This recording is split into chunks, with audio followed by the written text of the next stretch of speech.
Sure. Back to on-track action then, after that exhilarating Grand Prix final. Andy, back to you for the second race of the weekend for the WRDA Welsh Sports and Saloon Car Championship. Yeah, thanks, Scott. So cars, I think, have already gone onto their green flag lap, so we'll get straight into the grid for this one. It is based on the result of the previous race, so it is the Sierra of Jason Davis on pole position from Chris Everill in the Ginetta G55, the V8-powered Ginetta G55, I was being told yesterday. Damien Longatano in the Westfield is third with Derry Davis, who was joint championship leader coming into this weekend, losing out that championship lead, though, in the earlier race in the Darien T90, despite the fact that Derry actually beat Gareth John, who was the other joint championship leader, but Gareth won his class. Derry was second in Class D, so you score points within your classes, and Gareth John therefore takes the points advantage. He starts the Ginetta G40 from 5th, ahead of Todd Garner, Lynn Morgan and David Jones. Westfield and Ford Focus sharing the 4th row. Richard Jessop's Mini is on row 5 alongside Mark Williams. Rodney Teague and Allard Dark are next, ahead of Andrew Williams and Alan Smith, with Andrew Barron the last of the finishers. He has Neil Thomas, Tom D and Mike Cook behind him, the three that didn't make it to the end. So the field makes its way down the back straight towards the chicane. The RunYourFleet.com safety car, or pace car as it is now essentially, on this lap, leading them round for another rolling start. Jason Davis didn't actually get or hold on to the lead at the start of the earlier race, which is interesting because he's got the more powerful car on a rolling start especially. You'd expect the Sierra to hold on, but Chris Everill actually outdragged him in the Ginetta into that first corner, and despite the fact they'd set almost identical lap times in qualifying, less than a tenth of a second apart, the rest of the race really did see the Sierra pull well clear of the Ginetta. So yeah, it looks like the Sierra has the pace advantage, and if Everill's going to take a victory here, he's going to have to get ahead at the first corner and defend. So the field comes 2 by 2 up the hill towards Goddard's for the final corner. There go the KAs through. There is a bit of debris on the... Oh, well, there was a bit of debris on the track, and now it's gone. Well, it's sort of gone. The water's been taken out of it anyway. Right, to the red flag, to the red lights we go, excuse me, and it is Jason Davis and Chris Everill on the front row, and again the Ginetta is off like a rocket, and Everill's going to get the lead into the first corner. It's a much more tightly bunched start this time, though, than we had for race number 1. There, the second of the Westfields moving through. That is Lynn Morgan past the Ginetta G40 of Gareth John, gaining a position then into the first turn. All cleanly through then down towards the Craner Curves, and it is the Ginetta ahead of the Sierra, the top two, and then a three-way fight for third there between Damien Longatano, Derry Davis and the fast-starting Lynn Morgan from 7th on the grid, already into the top 5 then, having not only got past Gareth John but also Todd Garner in the Renault Clio. There is the Integra that spun down at this part of the circuit in the earlier race and unfortunately was a retirement. The Honda Integra, though, of Tom D, looking to move through from the back of the grid in this one. Up through McLean's then, and the MGB GT there, the V8 of Allard Dark coming through. Some of the tail enders, the KAs having their own, well, I was going to say the KAs having their own private battle at the back, but actually that's a Renault Clio that's in between them, isn't it? Which is, I think, the 13 of Alan's, no, Alan Smith is a KA, that will be the 7 of Rodney Teague. Towards the front, though, we've got the Darien here of Derry Davis, going all defensive now, as it tries to hang on to this position ahead of the Westfield and then the Ginetta G40 of Gareth John. Now, Gareth John, I think, is still leading his class, so yes, he is. His nearest class rival is the Clio of Todd Garner, which again hasn't had a brilliant start. So the Ginetta can allow this Westfield through without actually losing any championship points, but I don't think that's what Gareth's going to want to do. He's going to want to try and keep it behind if at all possible. Through the hairpin, side by side there, that's the Richard Jessop Mini passing the Peugeot, isn't it? The Peugeot 205 of Mark Williams, again in different classes, but entertaining battle between the two. So the Ginetta still leads them. At the end of the first lap, the lead is about 5.5 tenths, but it's a very wayward Ginetta. Bits of it falling off, was it, there through the middle part of the Craner Curves. And now the Sierra starts to zone in on the back of that Ginetta G55, and it looks as though Davis is going to start shaping up for a move. The Ginetta probably has a bit more grip. Did hear Jason saying to Scott after the first race that the aero they've added to that Sierra has made a big difference, actually, to the way the car handles. It's made it an awful lot quicker as well.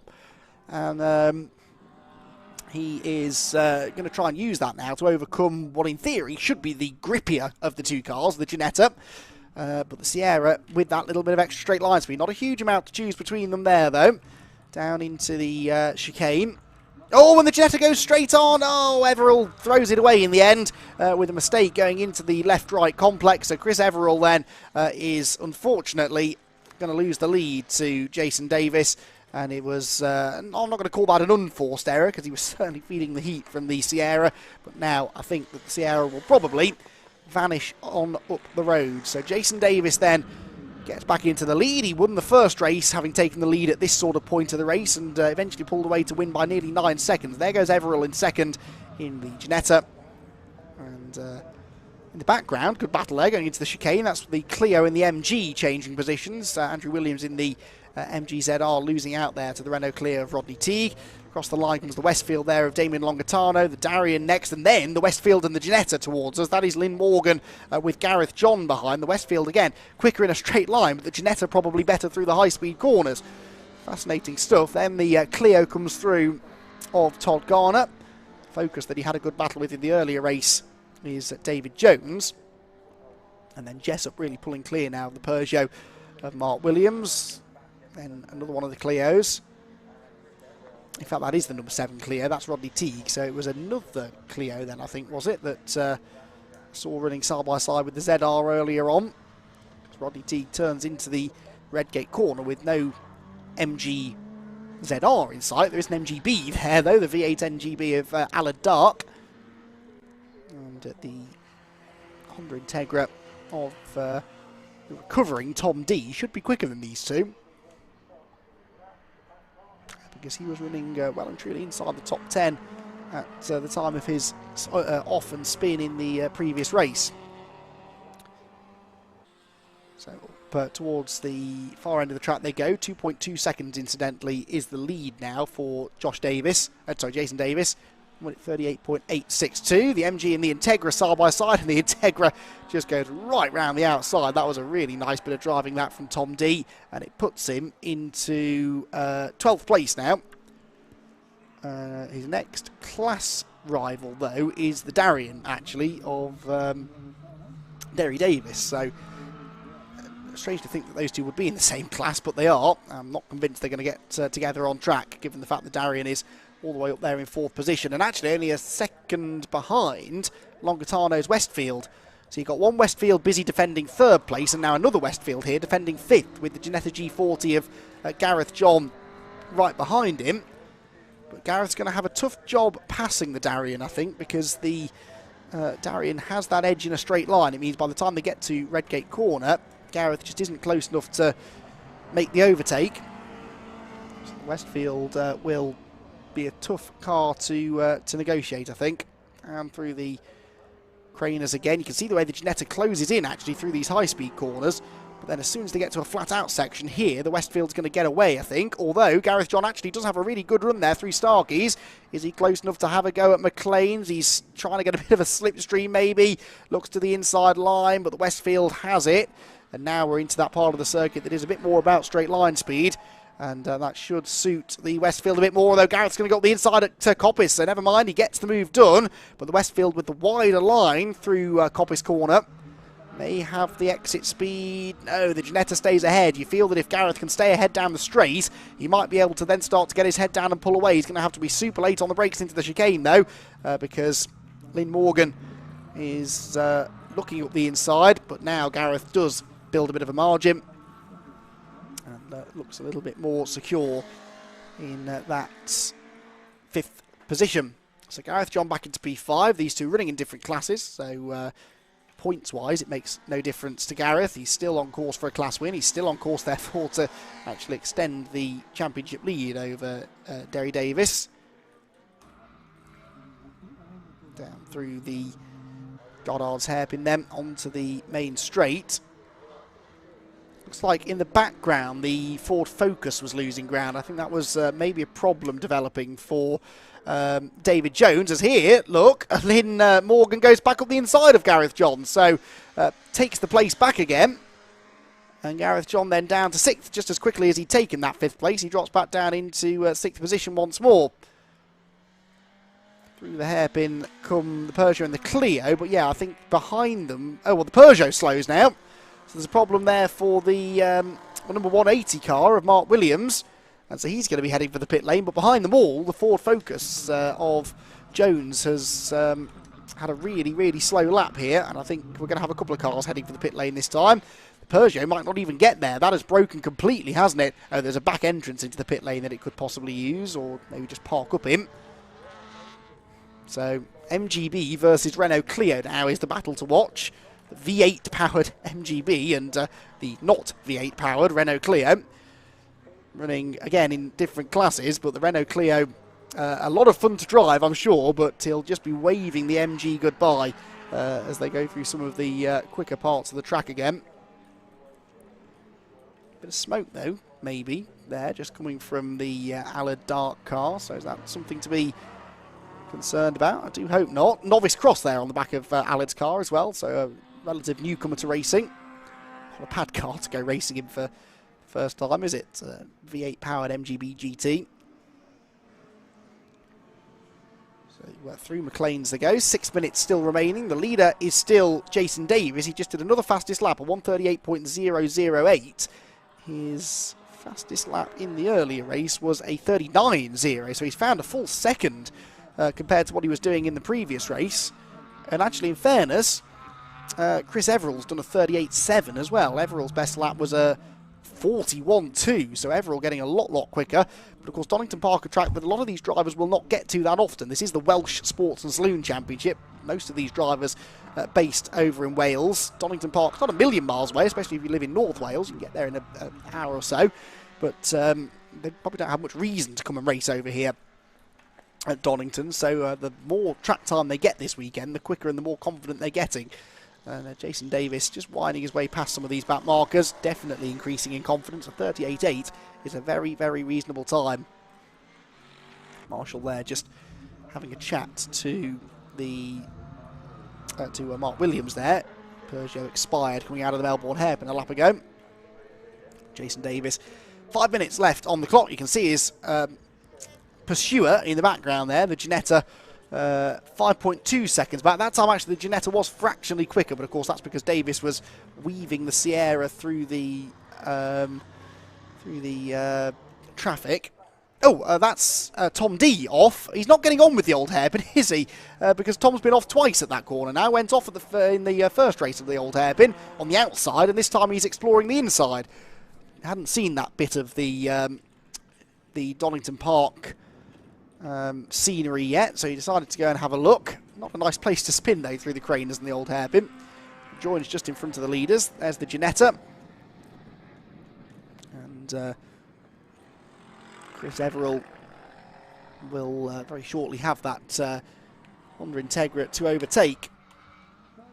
The Gareth John Ginetta had, by the way, got back into 5th place ahead of Lynn Morgan, but then fell back behind again with a really slow lap that time. So I don't know if there's a problem for the number 49 Ginetta running in 6th place, but 1.8 seconds back of Morgan.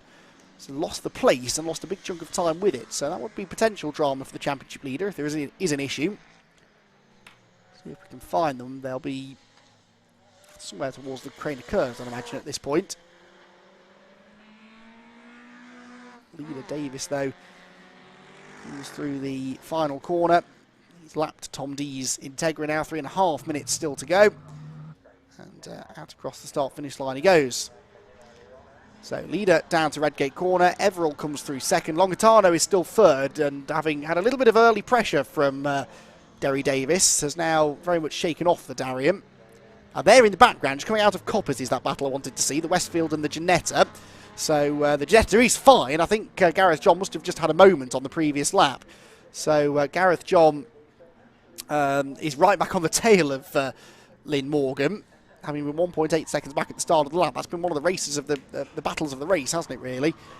There goes the Darien of Davis. Here they come in traffic then. The MGZR there just about gets out of their way. That of Andrew Williams. The Westfield, in theory, should be better through this part of the track. It's got that punch off the corners because it's lightweight. And the Ginetta isn't exactly heavy. To the final corner. And down the pit straight they will come. The Westfield then has been ahead more than the Ginetta has, but then Gareth John has never really let Lynn Morgan get away. 8/10 officially the margin this time, so it came down by another second there. So Gareth recovers from whatever the moment was that he had a couple of laps ago. So they head down through the Craner curves then, and the 2 minutes to go. We're going to get 2 more laps out of this then. The leader is due with us any moment now to complete the 8th lap of the race. This gap again now ebbing and flowing. It's just gone out again just as they got themselves together, so Lynn Morgan seems to pull away, but it's this part of the circuit actually where the Ginetta has been quite quick, strangely. Up towards Redgate Corner comes the race leader though, Jason Davis. The beautifully prepared Ford Sierra Cosworth Turbo. Double race victory here at Donington Park, almost certainly going his way. But what is going to happen behind him? Chris Everell second, Damien Longatano third. That's never really been in question. And Everell will be frustrated, I think, at the mistake that he made at the chicane, because actually his speed has been a lot better in this race. He's been sort of matching Davis' lap times, really, over the last 5 minutes or so. And had it not been for the mistake, he might have been able to put up more of a fight, but just outbraked himself slightly into the Fogarty S's. Davis there a little bit wide, actually, through Coppice. There goes Everell. Ginetta some way behind, but clear track for both of them. No traffic to be negotiated for the time being. They may catch another couple on the final lap, of course. We've got 40 seconds to go, so they should finish this lap and have time for one more. Over the hill then. Rushing down towards Melbourne Hairpin into the low sort of late afternoon, early evening sunshine now. It's 5:10 here at Donington Park. That sun starting to set. Now, is this going to be the last lap, or are they just going to squeak through for another? It's going to be touch and go this. There are 14 seconds left on the clock. They could show the checkered flag a lap early. Jason Davis probably wouldn't mind. No, they're going to give him one more lap, so the last lap begins now. And Jason Davis then heads towards Redgate. Does now just have one more lap for the 2.5 mile, near enough, Donington Park Grand Prix circuit then to deal with.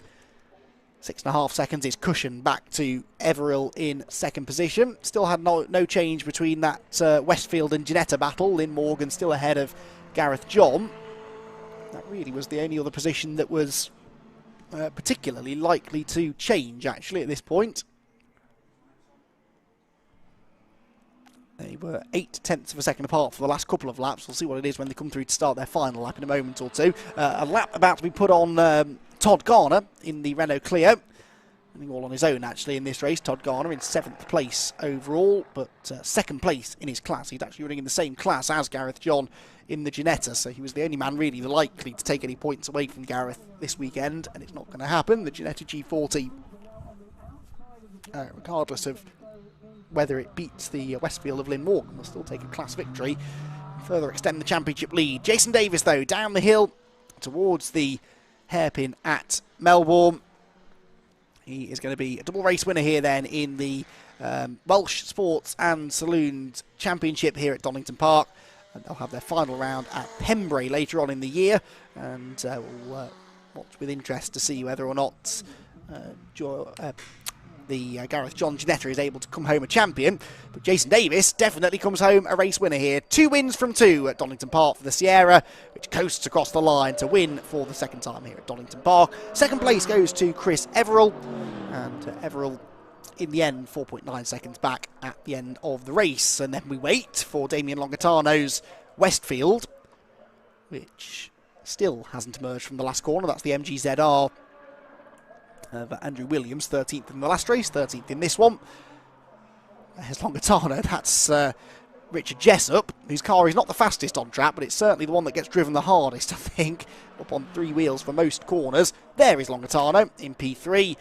Fended off the early attentions of Derry Davis to hold on to that 3rd position. Derry should be 3 next in the Darien. There it is. Green Darien crosses the line now. And then, Gareth John was ahead of Lynn Morgan by 69 thousandths of a second going on to the last lap. So is the Ginetta still ahead of the Westfield as they come into the last couple of corners? Let's see. We're waiting for that 5th and 6th place battle. That's the V8 MGB. Where are the Ginetta and the Westfield, though? Still not here. They're just coming out of the hairpin, I think, at Melbourne. And who's going to get to Goddard's ahead? It's going to be the Ginetta. The Ginetta will get the better then after their race-long tussle. It's going to be Gareth John that gets 5th and 6th place for Lynn Morgan. 7th place has already gone the way of Todd Garner. He was a lap down. Richard Jessup 8th. 9th for Tom D from the back of the grid. And Alan Dark in the V8 MGB GT. Rounds out the top 10. So that is it for the Welsh Sports and Saloon Car Championship here from Donington Park. 2 races still to go. The Zio Prototype Cup are out next. They had a really entertaining race a little bit earlier on this afternoon. And we'll wait and see whether or not Charles Hall is going to be able to claim a 2nd win from 2 in the same way that Jason Davis just has in the sports saloons. And then the last race of the day, the WRSSCC Club Sport Trophy. You don't want to miss that one. 45 minutes of racing will fly by, believe me, as a big grid of a whole mix of cars, many of whom we've seen racing already this weekend in the various one-make Mazda and Ford and BMW championships, but then a few new machines as well set to head out onto the track in that 45-minute pit stop race. So that will be up shortly. Those last 2 races of the weekend here at Donington Park. We are running about 15-20 minutes behind time at the moment, I think, because of the delay during that Superkart Grand Prix. But we will hopefully be finished not too much later than was originally planned. Jason Davis comes down into the pit lane and will head towards the Parc Ferme. And whilst he heads that way to chat to Scott Woodwiss, let's take a look back at some of the highlights from our 2nd Welsh Sports and Saloon Car Championship race.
Another brilliant race from the WRDA Welsh Sports and Saloon Car Championship, and thank you very much for them for being on this weekend, because it has been pretty incredible to see the massive variety of cars, from the Darien and the Ginetta to the race-winning Ford Sierra and everything else in between. Speaking of the race-winning Ford Sierra, we're going to have a chat with our now double race winner before we almost get run over by a 4K8, which is Jason Davies. So Jason, 2 out of 2, you'll take that. That's not bad going at all, is it? We've certainly blown the cobwebs off. We haven't been out with the car since 2018. We were at Mallory a couple of weeks ago, and we had like I said earlier, we had a turbo failure. So this is the real test, first test, I should say, that we've been able to give the car, and no, it's more than lived up to expectations. So what's the plan? Is there any more track action for the rest of the year, or are you parking it for the winter and then back out next year? Coming into this weekend, I said, just going to do this one. Hopefully we get through it, and I'll park it in the garage, give it a dust off, and then go play next year. But after having that adrenaline rush, I think I'll have to wheel it back out again before the year's out. It's the drug that motorsport provides. Once you get in the first time, it's very hard to get back out. I know, you're telling me. Okay, yeah. Great stuff. Well, congratulations on a great day's racing, and hopefully it's not the last time we'll see you for a while, so we'll see you back soon. Good to see you. Great stuff. We're going to have to cut it short there, because